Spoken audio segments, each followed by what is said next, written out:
आज हम लोग इस वीडियो में विद्युत चुंबकीय तरंगों में ऊर्जा घनत्व पढ़ते हैं। तो यहाँ पर हम लोग हेडिंग डाल लेंगे विद्युत चुंबकीय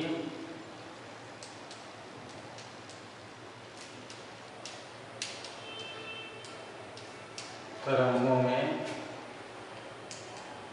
ऊर्जा घनत्व। तो पहले समझ लीजिए ऊर्जा घनत्व क्या होता है। तो जब कोई तरंग किसी माध्यम में संचरित होती है निर्वात या वायु में, तो उसके एकांक आयतन में निहित ऊर्जा को बोला जाता है ऊर्जा घनत्व। और इसे स्मॉल यू से लिखते हैं। इसका एम्पियर पद्धति में मात्रक होता है जूल पर मीटर क्यूब। अब हम लोग पढ़ चुके हैं कि विद्युत चुंबकीय तरंगों में वेक्टर ई और वेक्टर बी परस्पर लंबवत होते हैं, यानी दो प्रकार की ऊर्जा होनी चाहिए, एक विद्युत ऊर्जा और एक चुंबकीय ऊर्जा। तो वैद्युत क्षेत्र के रूप में जो ऊर्जा घनत्व होता है उसको हम लोग पढ़े थे संधारित्र की प्लेटों के बीच जब वैद्युत क्षेत्र हो जाता है तो उसमें ऊर्जा घनत्व जो होता है वो होता है half epsilon naught E square.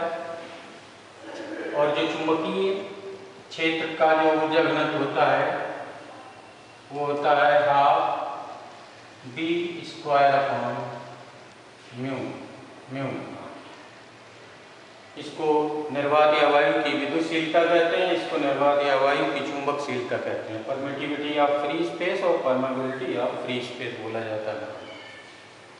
अब हम लोग देखे थे कि जो विद्युत चुंबकीय तरंगों में तरंगें ज्यावक्रीय रूप में होती हैं, अर्थात इनमें जो वैद्युत क्षेत्र की तीव्रता में जो परिवर्तन होता है वो E naught sine omega t minus k x के अनुसार होता है।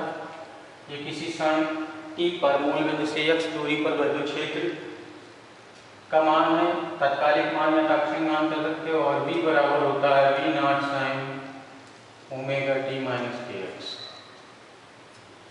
इन दोनों वैल्यूज को हम लोग यहाँ पर, तो अब यहाँ पर ये वैद्युत क्षेत्र के रूप में ऊर्जा घनत्व हो गया, या चुंबकीय क्षेत्र के रूप में ऊर्जा घनत्व हो गया। तो कुल जो ऊर्जा घनत्व होगा विद्युत चुंबकीय तरंगों के कारण वो होगा half epsilon naught E square plus half B square upon mu. अब इसकी जगह पर ई बी के मान यहाँ पर रख दिए जाएंगे तो यू बराबर आ जाएगा हाफ एप्सिलॉन नॉट। अब इसकी जगह पर रखेंगे तो उसका स्क्वायर हो जाएगा तो E naught square sine square omega t minus k x plus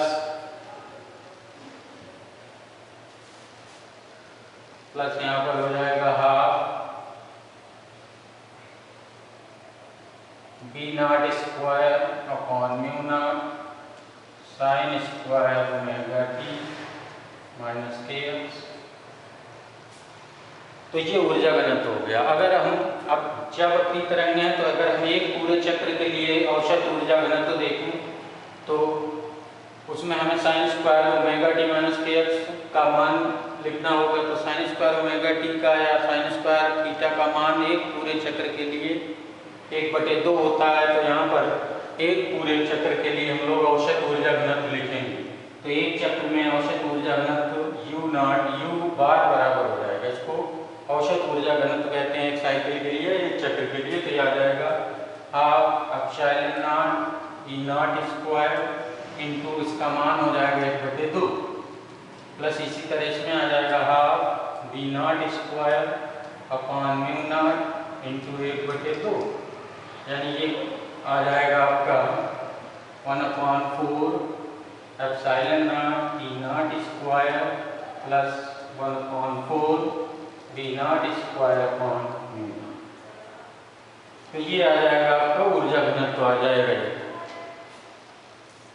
तो विद्युत चुंबकीय तरंगों में जो ऊर्जा घनत्व होता है वो 1/4, अगर हम वैद्युत क्षेत्र की तीव्रता का आयाम लेकर चल रहे हैं और चुंबकीय क्षेत्र की तीव्रता का आयाम ले रहे हैं अधिकतम मान का। और वैसे अगर लिखना है तात्कालिक मानों पदों में तो ये आ जाएगा, इस तरह से ही आ जाएगा। अब यहाँ पर हम लोग और एक देखते हैं, यदि हम लोगों ने पहले विद्युत चुंबकीय तरंगों में जब हम लोग वेक्टर ई और वेक्टर बी के बीच संबंध पढ़े थे तो हम लोगों ने देखा था कि जो वेक्टर ई नॉट और वेक्टर बी नॉट का जो अनुपात होता है वो विद्युत चुंबकीय तरंगों की चाल अर्थात प्रकाश की चाल सी के बराबर होता है। तो यहाँ से अगर हम देखें तो ई नॉट बराबर आ जाएगा सी इंटू बी नॉट।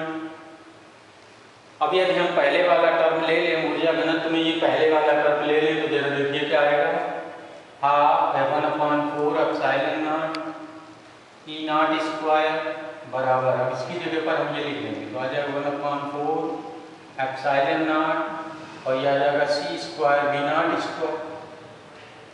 और हम लोग एक फार्मूला पढ़ चुके हैं, C स्क्वायर बराबर होता है 1/μ0 एप्सिलॉन।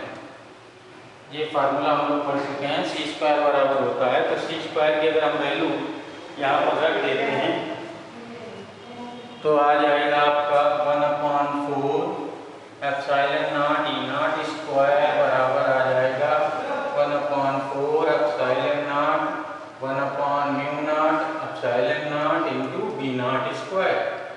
अब ये यहाँ से एप्सिलॉन नॉट कट जाएगा, तो इससे ये निष्कर्ष निकल के आया कि जो